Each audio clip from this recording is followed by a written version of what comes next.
Assalamualaikum warahmatullahi wabarakatuh. Salam guru hebat, salam guru penggerak. Perkenalkan, nama saya Haji Sinau. Saya CPG Angkatan 7 dari Kabupaten Wonogiri.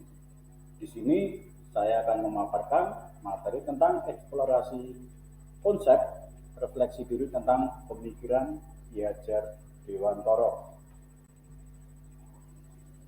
Jadi, Ki Hajar Dewantara itu telah memberikan prinsip kepada kita semua sebagai pendidik, yaitu 3 prinsip penting yang harus dipegang oleh seorang guru ataupun pendidik. Yang pertama adalah ing ngarsa sum tulodo, ing madya mangun karsa tutwuri handayani. Jadi dari ketiga prinsip itu mempunyai makna yang terkandung yang harus dimiliki oleh seorang pendidik. Nah, apa arti dari 3 prinsip itu tadi? Coba kita lihat satu persatu. Arti dari ketiga prinsip tersebut yang pertama adalah ing ngarsa sum tulodo, di mana seorang pendidik di depan harus mampu memberi contoh maupun teladan untuk semua murid-muridnya, termasuk dalam tuntunan budi pekerti, tata krama, serta unggah-ungguh adat masyarakat yang berlaku di tempat tinggalnya masing-masing. Kemudian prinsip yang kedua, ing madya mangun karsa, bahwa seorang guru di tengah-tengah murid itu harus mampu memberikan motivasi, memberikan semangat dalam memberikan pembelajaran kepada siswa atau peserta didiknya. Sedangkan pengertian yang ketiga adalah tutwuri handayani, bahwa seorang guru itu harus mampu memberikan dukungan maupun dorongan kepada siswa-siswanya atau peserta didiknya, agar peserta didiknya itu mempunyai semangat yang kuat, tekad yang kuat untuk mencapai sebuah kesuksesan hidup. Nah, tujuan pendidikan menurut Ki Hajar Dewantara yaitu menuntun segala kodrat yang ada pada anak-anak agar mereka dapat mencapai keselamatan dan kebahagiaan yang setinggi-tingginya, baik sebagai manusia maupun sebagai anggota masyarakat. Jadi di sini Ki Hajar Dewantara itu memberikan tujuan pendidikan yang harus dipegang oleh guru, yaitu mencapai anak untuk bisa mencapai keselamatan hidup dan kebahagiaan setinggi-tingginya, baik itu sebagai manusia, kemerdekaan diri pribadi, sehingga anak-anak nanti mampu mengatur hidupnya sendiri tanpa ada paksaan dari orang lain, serta maupun menjadi sebagai anggota masyarakat, di mana peserta didik nantinya itu akan berguna bagi masyarakat itu, bagi masyarakat tempat mereka tinggal nantinya. Nah, proses menuntun laku dan pertumbuhan anak sesuai kodrat alam menurut Ki Hajar Dewantara, bahwa Ki Hajar Dewantara itu mengibaratkan peran pendidik itu seperti seorang petani atau tukang kebun.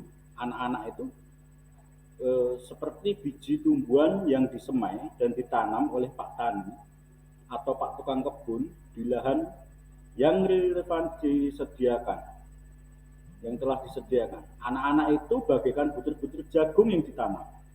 Bila butir jagung ditempatkan di tanah yang subur dengan mendapatkan sinar matahari yang cukup dan pengairan yang baik, maka meskipun biji jagung itu kurang baik, itu dapat tumbuh dengan baik karena perhatian dan perawatan dari Pak Tani.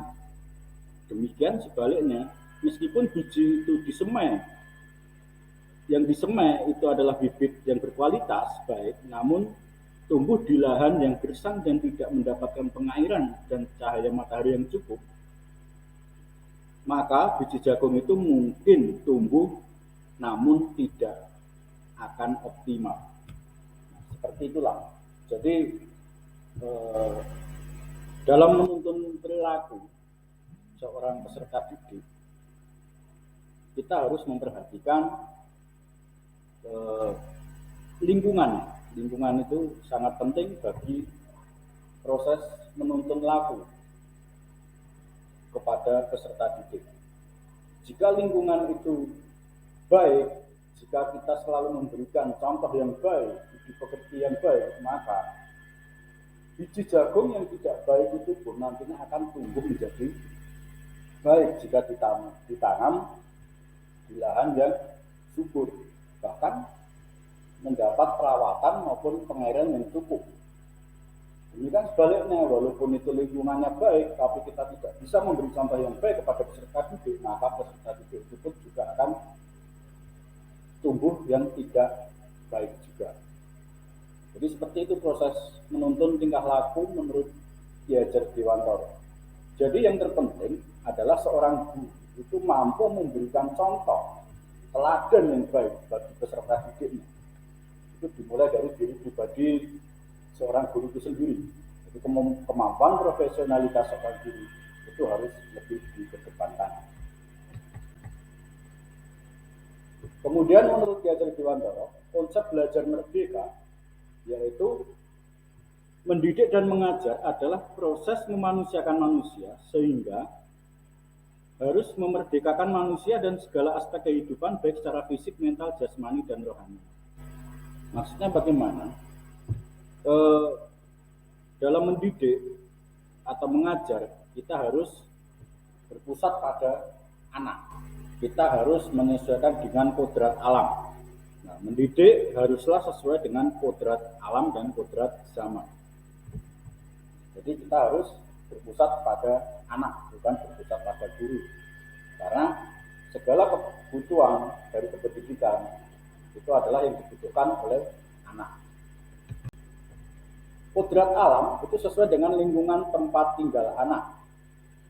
Jadi pendidikan itu harus sesuai dengan kodrat alam, di mana anak itu tumbuh dan berkembang. Tidak akan sama di berbagai daerah. Contoh misal, anak yang hidup di pesisir pantai itu akan berbeda dengan anak yang hidup di dataran rendah maupun di dataran tinggi. Karena kondisi alam itu berbeda-beda.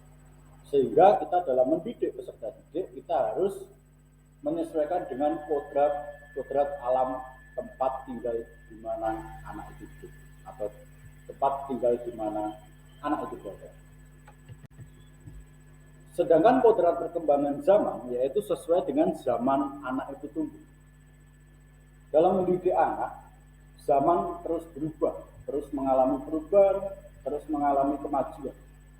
Sehingga kita dalam mendidik, kita harus menyesuaikan dengan perkembangan zaman.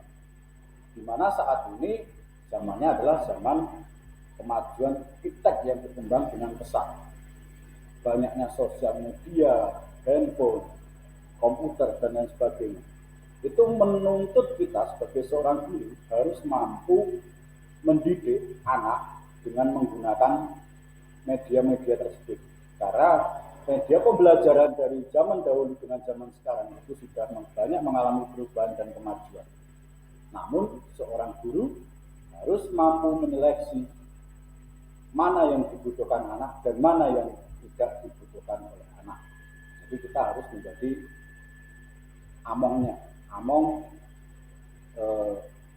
bagaimana cara memanfaatkan teknologi itu dengan baik dan benar. Nah, pendidikan sistem Among menurut Ki Hajar Dewantara yaitu seorang guru hendaknya memberikan kesempatan seluas-luasnya pada kemandirian siswanya. Namun guru harus mampu mendidik, membina, serta mengarahkan siswanya ke arah yang benar agar siswa berada di jalan yang benar. Nah, jadi seorang guru itu harus menjadi among bagi peserta didiknya. Dengan adanya perubahan zaman, dengan adanya kemajuan teknologi, seorang guru harus mampu mengarahkan siswanya ke dalam pendidikan yang benar. Jangan malah sebaliknya, agar anak-anak nantinya juga hidup berada di jalan yang benar. Dengan demikian, pendidikan itu akan menghasilkan manusia yang merdeka, yang berkembang secara utuh, dan selaras dalam segala aspek kemanusiaannya. Jadi, nantinya peserta didik itu akan tumbuh mandiri sesuai dengan perkembangannya, dapat mengatur hidupnya sendiri tanpa ada paksaan dari orang lain, dan bisa menghormati manusia yang lainnya. Contohnya dia bisa menghormati sesama manusia di dalam masyarakat, sehingga anak-anak itu nanti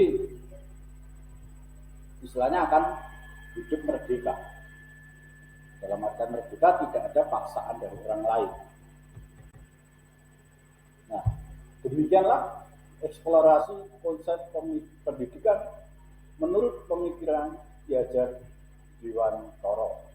Terima kasih telah menonton video ini. Akhir kata, wassalamualaikum warahmatullahi wabarakatuh. Tetap semangat, guru-guru hebat.